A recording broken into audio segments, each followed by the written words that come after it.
예, 소유, 소득, 뭐 이거 모르는 얘기 아닌데 그냥 한번 이런 관점으로 생각해 보는 거죠. 뭐 지금 제가 하는 얘기 가운데 몰랐구나 이런 건 하나도 없을 거예요. 그런데 이런 문제를 이렇게 한번 생각해 보는 거, 그게 결국 우리들이 배우는 거가 아닌가 생각합니다. 근데 세 번째는 소비의 문제입니다. 소비라는 거를 저는 몰랐는데 영어로 소비가 뭐죠?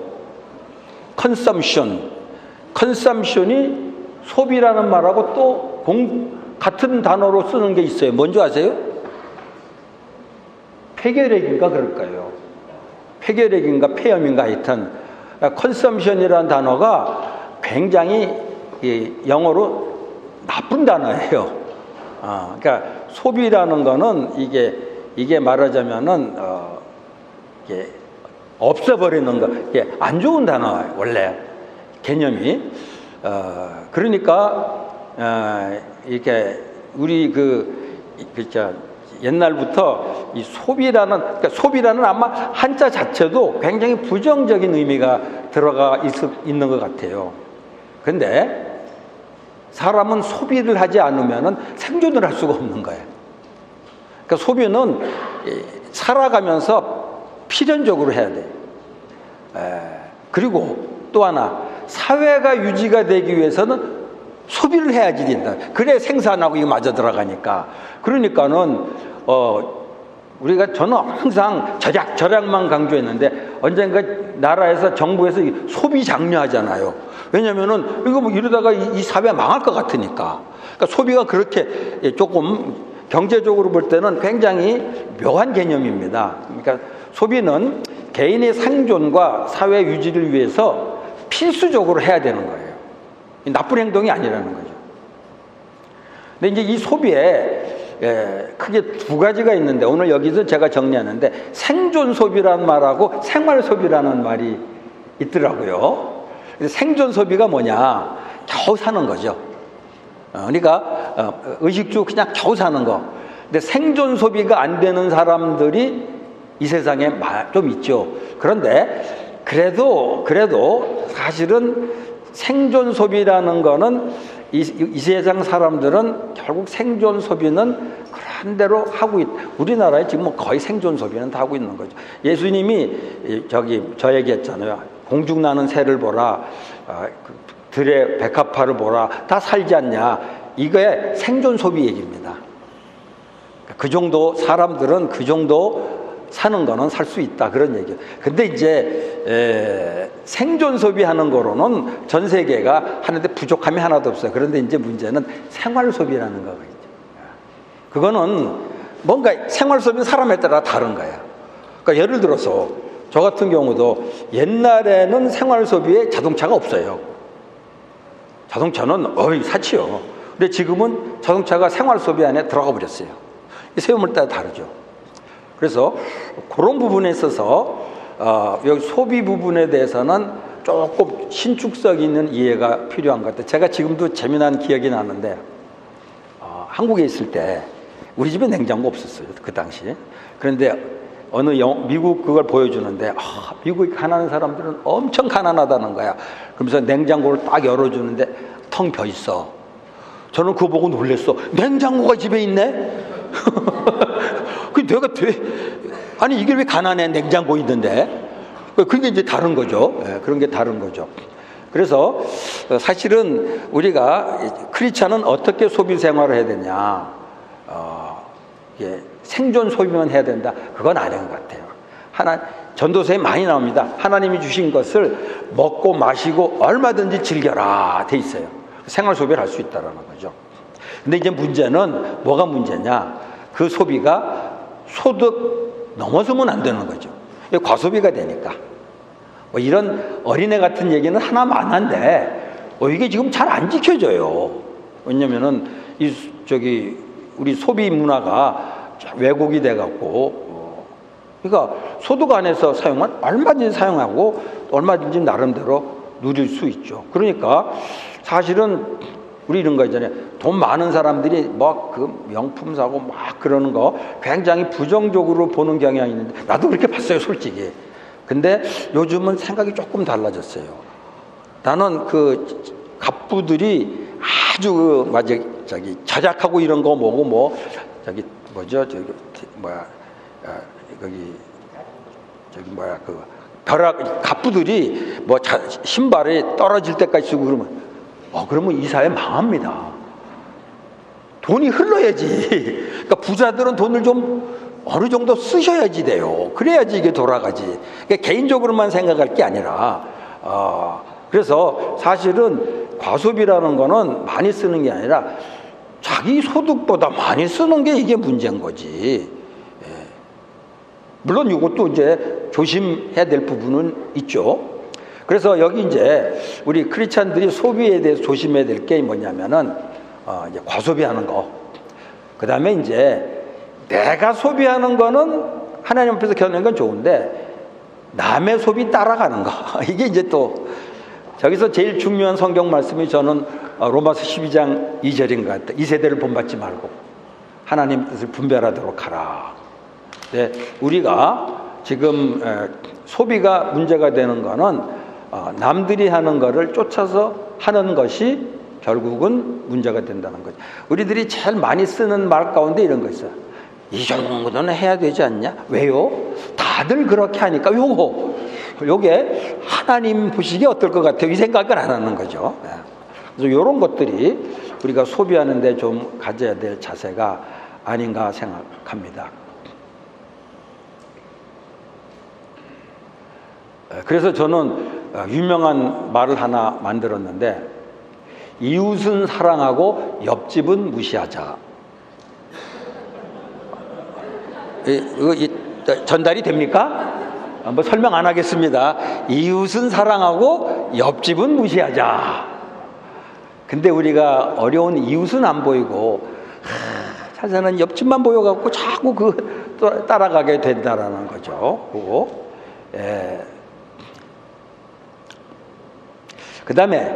근데 이제 소비 얘기 나오면 결국 뭐냐면은 이제 절약 얘기가 나오는 거죠. 절약 얘기. 절약 얘기인데 이건 나중에 또 나올지 모르겠는데 절약은 해야 되는데 인색한 거는 좀 다르다. 절약하고 인색. 저는 이거를 많이 혼동하고 살았어요. 정말 절약은 잘했어요. 그래가지고 너무 인색하게 살았어요. 그게 제가 돌이켜 보니까 실수였고 지금도 절약하는데 너무 익숙해져 갖고 나도 모르게 인색하게 되더라고요.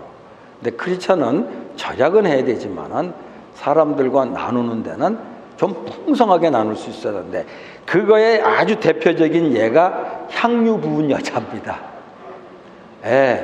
이건 뭐 엄청 낭비 아니에요? 그러니까 그때 가룟 유다가 그랬죠. 가난한 사람에게 좀 이런 얘기했는데 예수님이 야 가만히 있어라. 내 장사를 준비한다. 그런 얘기했죠. 그래서 우리가 절약은 해야 되는데 경건한 소비는 정말 풍성하게 할 수 있어야 된다.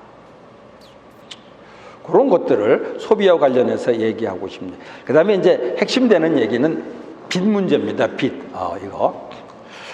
성경에서 빚에 관계되는 아주 유명한 구절이 있죠. 잠언 22장 7절. 빚진 사람은 채주의 종이 된다.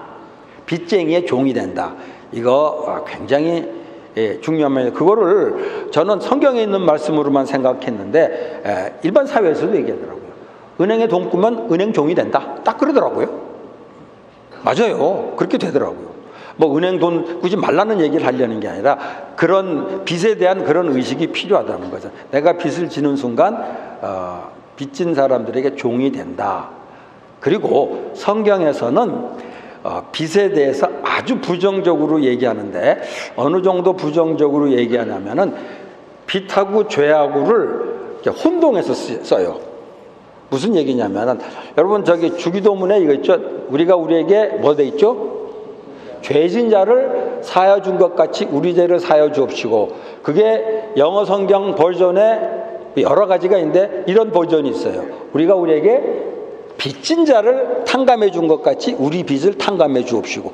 주기도문에 있어요. 그러니까 그건 뭐냐면은 그 당시 유대 사회에 있어서는 죄하고 빚하고는 거의 비슷한 거야. 그러니까 비유를 들 때도 죄 용서받고 하는 그런 비유를 들 때도 빚 탕감해 준 얘기가 꼭 비유에 나옵니다. 그러니까 유대 사회에서 빚은 거의 죄라고 생각해도 틀린 말은 아니라는 거죠. 그런데 사실 지금 우리 사회에서 그런 얘기하면 안 돼서 빚을 질 수밖에 없는 경우가 많이 있죠. 예? 건물 질 때, 집 살 때 캐시만 갖고 사는 사람은 오히려 그게 더 수상할 수가 있어요.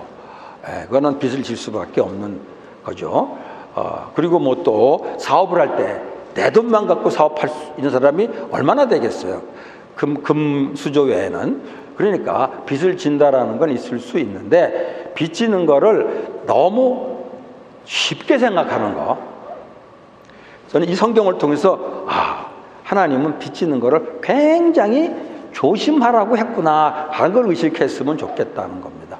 그런 의미에서 저는 우리 사회가 한국 사회, 저는 필리핀은 잘 모르는데 한국 사회에서 지금 청년들에게 빚을 너무 그렇게 쉽게 지도록 하는 거가 너무 속상해요. 예. 대학 들어갈 때 학자금 융자, 저 다닐 때만 해도 그런 거 없었단 말이에요. 여러분들도 학자금 융자 있던 시대의 분들이 있고 대부분 나이 드신 분들은 학자금 융자 없었어요. 그러면 어떻게 했냐? 내가 아르바이트해서 벌거나 아니면은 장학금 받거나 그렇게 해서 공부를 했단 말이죠. 그래서 졸업해가지고 벌면 되니까요. 근데 요즘은 졸업하면 즉시 뭐가 돼? 빚쟁이가 되는 거예요. 나는 나라가 그렇게 만드는 거에 대해서 나는 이해를 못 하겠어요. 왜 그렇게 됐냐? 미국식 하느라고 그런 것 같아요. 유럽에는 그런 거 없는데. 근데 정말 저는 우리나라가 이 미국식 되는 거 이런 거하고 흥분할 일은 아닌데 어쨌든 그다음에 창업한다고 그러면 또 빚 주는 거야. 창업이 쉬워요. 금방 또 이렇게 잘 안 되잖아. 그럼 뭐가 돼? 빚쟁이가 돼요. 빚이 쌓여. 그러니까 제가 청년에 관한 책을 보니까 이런 표현이 있더라고요. 우리나라 청년들은 한 글자로 된 두 단어 사이에 이렇게 막혀 있다. 뭘 것 같아요? 한국 청년은 한 글자로 된 두 단어 사이에 이렇게 막혀 있다 그런 얘기를 하더라고. 뭐하고 뭘 것 같아요? 뒤에 있는 거 뭐고 앞에 있는 건 뭘 것 같아?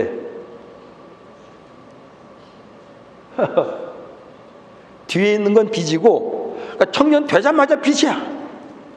앞에 있는 거는 집이고, 집 없으니까. 그러니까 요새 우리나라가 잘 된다 그래도 빚하고 집하고가 꽉 막고 있어갖고 결혼이고 할 생각을 못 하는 거죠. 그래서 사실은 정부가 청년들을 위해서 할 것은 빚지지 말도록 하고 집 그냥 주고 이것만 하면 난 그냥 해결될 것 같은데,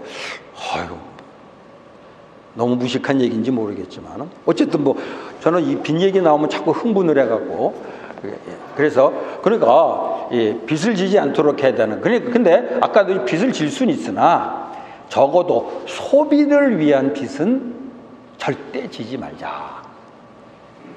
왜냐하면은 그거는 말하자면 소비 컨트롤을 못해서 짓는 거니까. 그러니까 신용카드나 할부 등 이런 것들을 조심하자는 얘기죠. 근데 이런 것도 지금 얘기하면은 다 아주 웃기는 얘기로 많이들 듣습니다.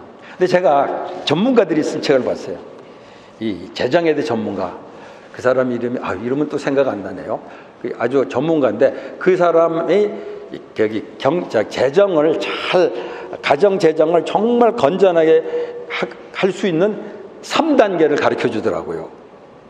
3단계 적고 싶지 않으세요? 그게 뭐냐면은 내가 그거 읽고서 좀 웃겼어. 일단 부엌에 들어간대요. 3단계 부엌에 들어가서 난로 위에다가 냄비를 얹혀놓고 거기다 물을 담는데요. 첫 단계. 이게 무슨 얘기냐? 그 다음에 물을 팔팔팔 끓인대요. 두 번째 단계. 세 번째 단계. 거기다 신용카드를 집어넣는데요. 나 심각하게 듣다가 너무 웃겼어. 근데 거기는 미국 사람, 이건 미국 사람 얘기예요. 신용카드 쓰지 말라는 거예요.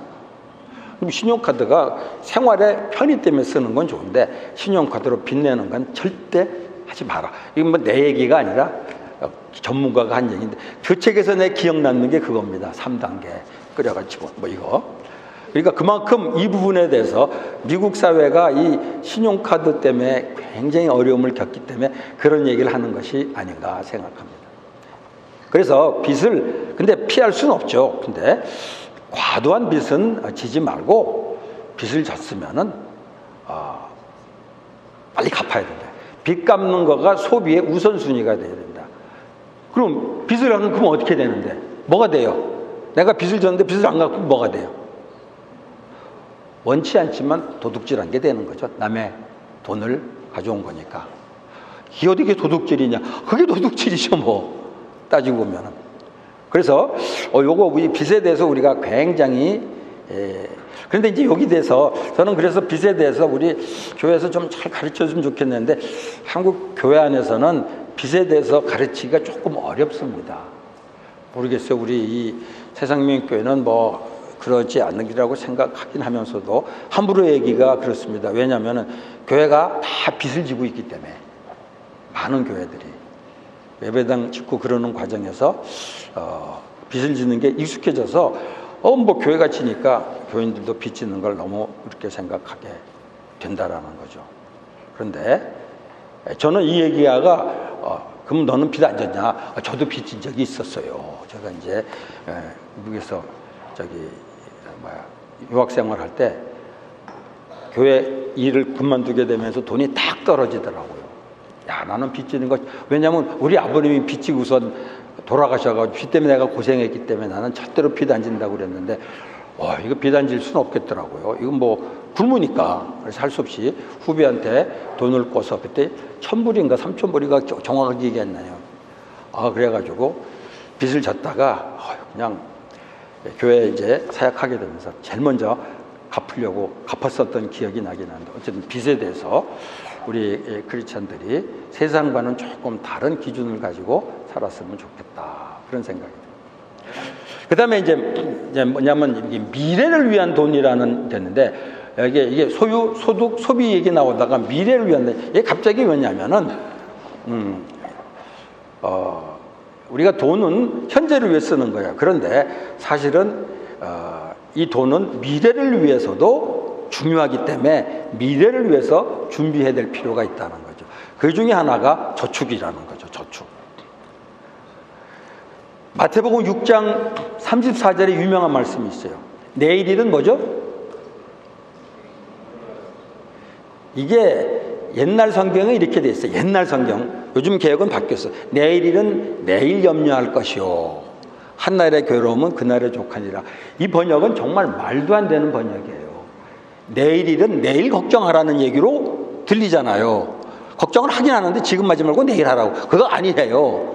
내일일은 내일이 해결해 준다. 지금 할 수 있는 거 없다. 그리고 나중에 한날의 괴로움은 그날의 족하다.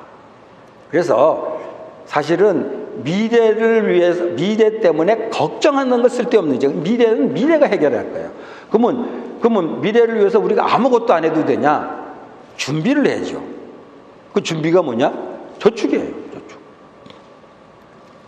그러니까 미래의 소비를 위해서 현재의 소비를 절제하는 거. 그게 저축이죠, 뭐. 그래서 저축이라는 거는 그런 의미에서 성경적으로 굉장히 중요하다는 생각을 합니다. 물론 뭐 저축으로 인한 이자도 얘기 나오는데 사실 이자 때문에 저축하는 경우는 지금 사회에서는 말이 안 될 수 있죠. 그런데 어쨌든 그러니까 저축은 저런 얘기를 해요. 제가 이제 아마도 공부하다 보니까 전문가들을 위해 보니까 저축은 예를 들어서 다들 그러잖아. 저축해 갖고 이자도 안 되게 되냐? 투자해야 된다.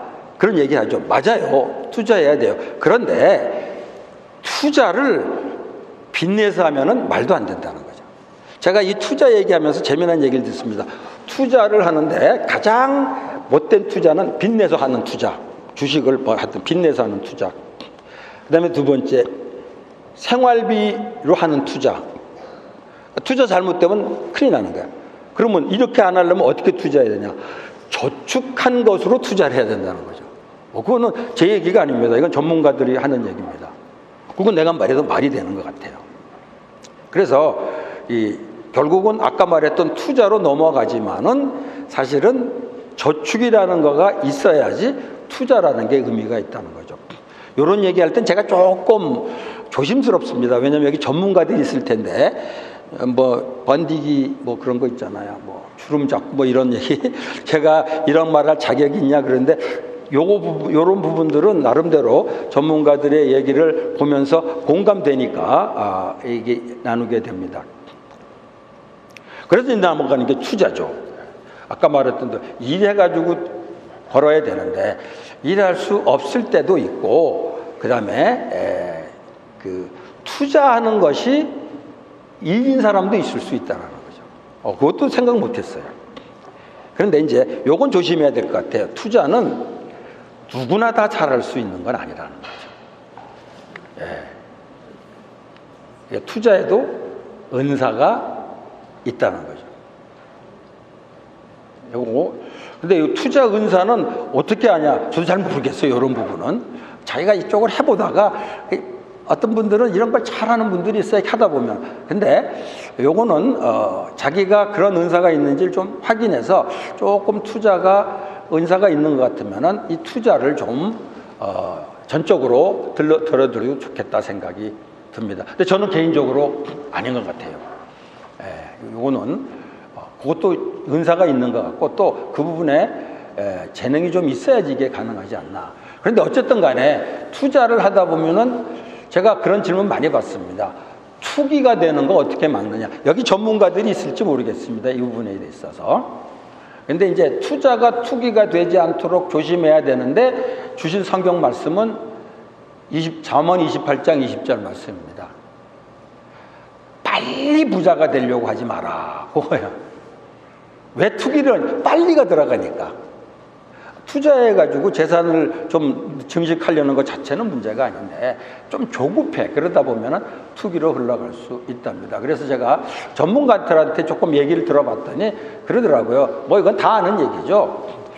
포트폴리오를 잘 짜서 하면은 투자인데 뭐 올인하면은 아니다. 뭐 이런 얘기도 하고 그 다음에 이런 얘기도 하더라고요.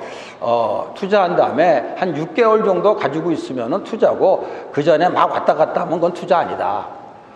그런 얘기도 하고 그 다음에 자기가 투자하는 회사에 대해서 좀 알고 그 회사에 어떤 정말 그 의미를 가지고 투자할 경우 그건 투자인데 그거 아무 관심 없이 그냥 돈만 이렇게 찾으려고 한다면은 그거는 투기일 가능성이 많다. 뭐 그런 얘기를 하더라고요. 제가 아는 분 가운데 투자 이쪽으로 회사를 차린 분이 있습니다. 과거에 이랜드 통해서 알던 분인데 이분은 정말 믿을 만한 분이어서 제가 한번 이분이 나한테 투자 얘기를 권하는데 저는 여간에서는 안 흔들렸는데 그분 얘기 듣고 조금 흔들렸어요. 흔들렸다기보다 설득이 돼서 이제 투자를 하려고 그분하고 얘기하는데 작년에 어느 회사 통해서 제일 많이 이제 이익을 얻었냐? 어느 회사 통해서 그랬냐? 그랬더니 중국의 양조 회사라고 그러더라고요. 그런 순간 딱 저는 끝냈어요. 아무리 그거 투자에 돈을 벌어도 양조 회사에 내가 투자할 뭐 그럴 필요까지 있겠냐? 그래서 그분한테 그 얘기는 하죠. 그분 그냥 관뒀어요. 근데 그분이 만약에 다른 회사였으면 제가 그분을 신뢰하기 때문에 투자를 했을지도 모르겠다 생각이 듭니다. 근데 역시 하나님은 하지 말라는 모양. 하필 또 양조 회사에서 그렇게 되네. 그거 어떻게 또 그렇게 돼갖고 하여튼 그런 적이 있었습니다. 자, 그래서 투자에 대한 얘기하고 마지막으로는 그다음에 요 개념입니다. 우리는 뭐 미래를 위해서 한다 그러면 당연히 저축하고 투자를 생각하는데 디모데전서 6장 19절에 보면은 헌금하고 구제가 내일을 준비하는 거라는 표현이에요. 다음 날, 그러니까 그 단어가 갑자기 지금 이거 굉장히 중요한 그런 말씀을 제가 이번에 디모데전서 6장에서 이렇게 했어요. 그렇게 하여 앞날을 위하여 든든한 기초를 스스로 쌓아서 참된 생명을 얻으라고 하십시오. 이게 뭐냐면은 사람들에게 나눠주라는 거예요. 그게 뭐냐면 앞날을 위한 든든한 기초가 된다는 거예요. 여기서 말하는 앞날이 뭘까? 이게 영원한 미래를 위한 준비라고 생각이 듭니다. 그러니까 아까 제가 헌금을 하나님이 우리에게 주신 것을 돌려드리는 거예요. 하나님께 주신 것에 대한 감사의 표현으로 드리는 거예요. 구제는 하나님이 우리 모두에게 주신 것을 다시 우리 이웃한테 나눠주는 거예요. 그런데 내 개인으로서는 그게 뭐냐면은 영원한 미래를 위한 준비가 될 수 있다라는 거예요. 그런 의미에서 우리가 이 헌금과 구제 문제를 조금 더 영적으로 생각하면은 좋겠구나, 그런 생각이 들었습니다. 자, 이제 마지막 다 돼가는데 이게 뭐냐면은 유명한 디모데전서 6장 10절 말씀입니다. 챗GPT 많이 사용하시죠, 여러분들? 제가 몇 달 전에 챗GPT에 들려서 크리스찬은 돈 문제를 어떻게 받아들여야 되냐 하고 딱 쳤어요. 그들이 쫙 나오더라고요. 근데 성경 구절가 딱 하나 나오대. 디모데전서 6장 10절. 그게 뭐죠? 돈은 일만하게 뿌리가 되나니? 맞아요? 돈을 사랑함이 일만하게 뿌리가 되나니? 그 구절, 성경에 돈에 대한 구절을 제가 수도 없이 많이 봤는데 챗GPT는 딱 한 구절 고르대. 이게 제일 중요했던 모양이야. 제일 중요했다기보다 이 자료 가운데 이게 제일 많이 나왔던 모양이에요. 그래서 돈은 일만하게 뿌리가 아니지만은 돈을 사랑함이 일만하게 뿌리다.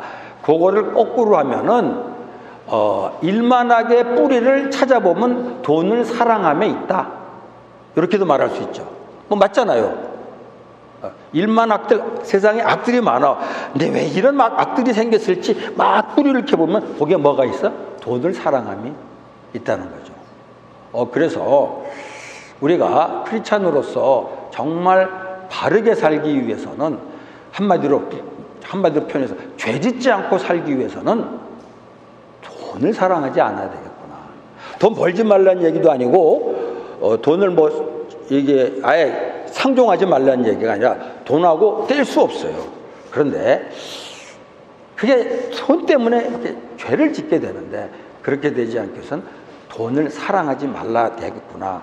그래서 제가 한번 10계명을 쭉 봤더니 10계명 10계명이 다 돈 때문에 다 질 수 있더라고요. 보니까 뭐 생각해 봤는지 모르겠어요. 자, 하나님의 다른 신을 섬기지 마라. 그런데 뭐예요? 재물을 하나님처럼 섬기면 1계명 어기는 거죠. 그 다음에 두 번째, 우상을 만들지 마라 그랬는데 탐심은 우상 숭배니라 그래요. 성경 말씀이죠. 얼마든지 2계명 어길 수 있어요. 돈 때문에. 세 번째는 내가 돈 때문에 실수해가지고 하나님의 이름을 망쳐. 그럼 이것도 제범하는 거죠. 그 다음에 안식일 얼마든지 돈 때문에 범할. 이 과거에 구약의 안식일 범한 사람들 보게 되면 다 돈 때문에 범했어요. 어떻게든지 돈 벌려고 안식일 어겨. 그거 안식일 기분. 아이고, 다섯 번째도 그러네. 부모 불효하는 거. 이것도 다 돈 때문에 불효하는 거. 살인. 글쎄, 물론 요즘은 그런 사람도 있대요. 아무 생각 없이 살인한 사람도 있긴 있대요, 보니까. 근데 살인, 이게 다 이 돈과 관련된 거죠. 간음, 도적질, 거짓말, 탐심. 어제 이거 보면서. 그래서 이거 갖고 한번 쭉, 오늘 여기서 길게 나누진 않겠습니다만 정리를 쭉 해보면서, 죄 짓지 않고 거룩하게 살기 위해서는 이 돈을 우리가 어떻게 해야 되겠냐. 굉장히 중요하다는 생각을 합니다. 돈을 사랑함이 일만하게 뿌리가 된다. 마지막으로 결국 그러면 왜 우리가 이제 돈에 대해서 이렇게 되고 또 이 문제를 해결하기 위해서는 어떻게 살아야 되냐? 결국 저는 이렇게 정리합니다. 이런 정말 재물관을, 성경적인 재물관을 실천하기 위해서는 우리 삶을 컨트롤해야 된다는 거죠. 그거를 옛날에 뭐라고 표현하냐면 검소한 삶이라는 표현을 썼어요. 그런데 로잔 회의에서는 그거를 검소한 삶이라고 그러지 않고 심플 라이프 스타일이라고 표현하더라고요. 단순한 삶이라고. 그런데 요즘 세속 사회에서 이 말을 이렇게 표현하죠. 미니멀 라이프. 훨씬 멋있대. 검소한 삶 그러면 뭔가 괴죄죄한 느낌이 들어. 그죠? 단순한 삶 그러면 조금 아쉬워. 근데 미니멀 라이프 그러니까 폼이 나는 것 같더라고요. 예, 미니멀 라이프. 그러니까 우리의 삶을 정말 최소화시키면서도 그러나 누릴 건 누려야죠. 그래서 이 검소한 삶, 미니멀 라이프에 해당되는 성경 말씀 뭐냐면은 빌립보 4장 11절에서 13절입니다. 이 미니멀 라이프라는 거가 막 그 절약해갖고 막 구두쇠처럼 이런 얘기가 아니에요. 빌립보 4장 11절에서 13절 가르쳐준 유명한 말이 있죠. 뭐예요? 풍부에 처할 줄도 알고 빈궁에 처할 줄도 알아. 일체의 비결을 배웠다. 여유 있을 때 조금 여유 있게 살 수 있어요. 그러나 어려울 때 또 그거에 맞게 살고. 그게 자족하는 삶인데 그렇게 살 때 우리가 이 심플 라이프를 살 수 있고 미니멀 라이프를 유지할 수 있고 그럴 때 돈을 사랑하는 유혹에서 조금 벗어날 수 있지 않겠나 그런 생각을 합니다. 근데 여기서 이제 정말 이것도 마지막 얘기예요. 근데 우리가 가끔 이 검소한 삶을 살다 보면 어떤 생각을 하게 되냐면은 막 불편한 삶을 살고 막 그냥 이상하게 살아야지 검소한 삶을 사는 것처럼 생각해갖고 조금 여유 있게 사는 사람을 보고 자꾸 이렇게 정죄하게 되기 쉽다는 거죠. 그거는 크리스찬은 그래서는 안 될 것 같아요. 옛날에 그런 분이 있었어요. 크리스찬은 작은 차를 타야 된다라고 말씀하는 분이 있었어요. 그분 정말 존경받는 분. 제가 그런 말씀을 왜 했는지 정말 잘 이해가 됩니다. 크리스찬이 너무 사치스러운 차 사고 이런 거에 대해서 좀 안타까워서 한 말인데 제가 그 얘기 들으면서 야, 저 큰 차 타는 사람 얼마나 이렇게 뭐랄까 좀 이렇게 거추장스러울까 그런 생각이 들었어요. 그래서 제가 그때 제가 스타렉스 중고를 몰 텐데 이것도 안 됩니까? 그런 식으로 하지 맙시다. 그냥 우리 검소하게 살자 그러지 뭐 자동차까지 정해가면서 그럼 몇 기통부터 이 검소한 삶이냐 이런 거 하지 말자. 아까 얘기했던 거 연봉 어느 정도부터 우리 부자가 되고 아니냐 이런 거 하지 말자. 이건 우리 자세의 문제인데 그거를 막 어떤 룰을 정해갖고 사람들한테 요구하고 그런 거는 우리 크리스찬의 신앙인의 자세는 아닌 것 같다 그랬던 기억이 납니다. 근데 그분이 언젠가 그분 차를 탔는데 어디서 굉장히 큰 차를 주는 곳에서 이제 일하게 되셔서 이제 큰 차를 타셨더라고요. 내가 굳이 그 차를 타갖고 차가 참 크네요. 뭐 그런 얘기 했던 기억이 납니다. 저도 못됐죠. 이런 거 보면. 근데 그때, 아니, 검소하게 사는 건 나도 맞는데, 이거는 좀 아닌 것 같다. 너무 율법적이고, 다른 사람을 정죄하는 그런 건 좀 아닌 것 같다. 뭐 그래. 근데 그런 실수하기 쉽거든요. 그래서 우리가 이런 부분에서는 또 조심하면서, 그랬으면 좋겠다 생각이. 왜 이렇게 돈 얘기를 많이 했냐면은, 잘 살기 위해서 그런 겁니다. 근데 우리나라에서 잘 사는 사람은 돈 많은 사람이라는 건데 크리스찬들이 잘 사는 건 뭐냐면 주 안에서 자족하면서 사는 게 잘 사는 거죠. 그렇게 되려면 돈 문제에 대해서 이렇게 될 수 있어야 되지 않겠나. CTS 조이 필리핀은 해외 선교지 최초의 CTS 지사로 개척되어 독립된 법인체로 성도들의 기도와 후원으로 운영되고 있습니다. 해외 선교지에서 영상 선교 사역이 지속될 수 있도록 함께 동역해 주세요.